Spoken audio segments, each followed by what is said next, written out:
ఈరోజు ప్రధాన వార్తలు చూసుకున్నట్లయితే పెద్దపల్లి సిపిఐ కార్యాలయంలో సిపిఐ రాష్ట్ర కార్యదర్శి చాడ వెంకటరెడ్డి మీడియా సమావేశం నిర్వహించారు. ఈ సందర్భంగా ఆయన మాట్లాడుతూ కాంగ్రెస్ ప్రభుత్వం ఏడాది పాలన పూర్తి చేసుకున్న సందర్భంగా విజయోత్సవాలు జరుపుకుంటుంది, ఎందుకు ఏం సాధించారని విజయోత్సవాలు జరుపుకుంటున్నారంటూ కూడా ఆయన ప్రభుత్వాన్ని ప్రశ్నించారు.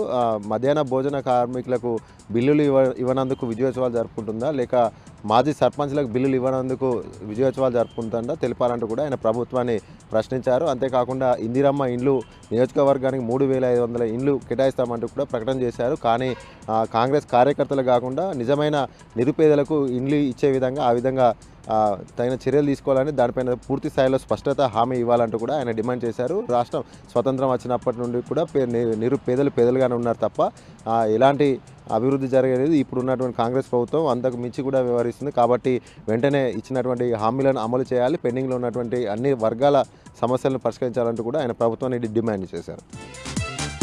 అలాగే మరొక వార్త చూసుకున్నట్లయితే సర్వశిక్ష అభియాన్ ఉద్యోగులను పర్మనెంట్ చేస్తూ పెండింగ్లో ఉన్నటువంటి సమస్యలన్నీ పరిష్కరించాలని డిమాండ్ చేస్తూ పెద్దపల్లి పట్టణ కేంద్రంలోని బస్టాండ్ చౌరస్తా వద్ద ఉన్నటువంటి అమరవీరుల స్తూపం వద్ద సర్వశిక్ష అభియాన్ ఉద్యోగులు నిరోధిక దీక్ష చేపట్టారు. దీక్షలో భాగంగా నేడు 3వ రోజు దీక్ష కొనసాగుతుంది. ఈ సందర్భంగా వారు మాట్లాడుతూ ప్రతిపక్షంలో ఉన్నప్పుడు రేవంత్ రెడ్డి టీ తాగే సమయంలో మీ యొక్క సమస్యలను పరిష్కరిస్తాను, వెంటనే రెగ్యులరైజ్ చేస్తానంటూ హామీ ఇచ్చినటువంటి రేవంత్ రెడ్డి అధికారం చేపట్టిన తర్వాత ముఖ్యమంత్రి అయినప్పటికీ కూడా సంవత్సరం పూర్తయినా కూడా ఇప్పటికీ సర్వశిక్ష అభియాన్ ఉద్యోగులను పర్మనెంట్ చేయకుండా వారి యొక్క సమస్యలన్నీ కూడా పెండింగ్లోనే ఉంచారంటూ కూడా వారంతా ఆవేదన వ్యక్తం చేశారు. దీనిపై సీఎం రేవంత్ రెడ్డి వెంటనే స్పష్టమైన హామీ ఇవ్వాలి, రెగ్యులరైజ్ చేయాలి. రెగ్యులరైజ్ చేసే సమయంలో కూడా సమయం పట్టినప్పటికీ కూడా అప్పటి వరకు పర్మనెంట్ ఉద్యోగులకు ఇచ్చేటువంటి పే స్కేల్ను అమలు చేయాలి. అలాగే మిగతా పెండింగ్లో ఉన్నటువంటి ఇతర సమస్యలన్నీ కూడా పూర్తి స్థాయిలో అమలు చేయాలంటూ కూడా వారు డిమాండ్ చేశారు. లేని పక్షంలో ఈ యొక్క నిరోధిక దీక్ష పూర్తి స్థాయిలో కొనసాగుతుంది, అవసరమైతే మరింత ఉద్యమాన్ని ఉధృతం చేస్తామంటూ కూడా వారు ప్రభుత్వాన్ని హెచ్చరించారు.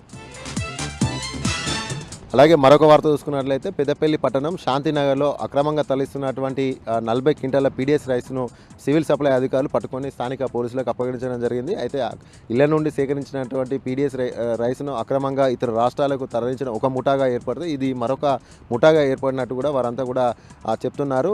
నేరుగా శాంతినగర్లో ఉన్నటువంటి గోదాం నుండి నేరుగా పీడిఎస్ రైసు ఏ విధంగా అయితే గన్ని బ్యాగ్లో ఉంటుందో అదేవిధంగా ఆ గోదాం నుండి అక్రమంగా 40 క్వింటాల రైసును తరలించడం పట్ల కూడా స్థానికులంతా కూడా ఆశ్చర్యం వ్యక్తం చేస్తున్నారు. దీనిపైన పూర్తి స్థాయిలో కూడా ఎంక్వైరీ జరుగుతుందని కూడా సివిల్ సప్లై అధికారులు వెల్లడించారు.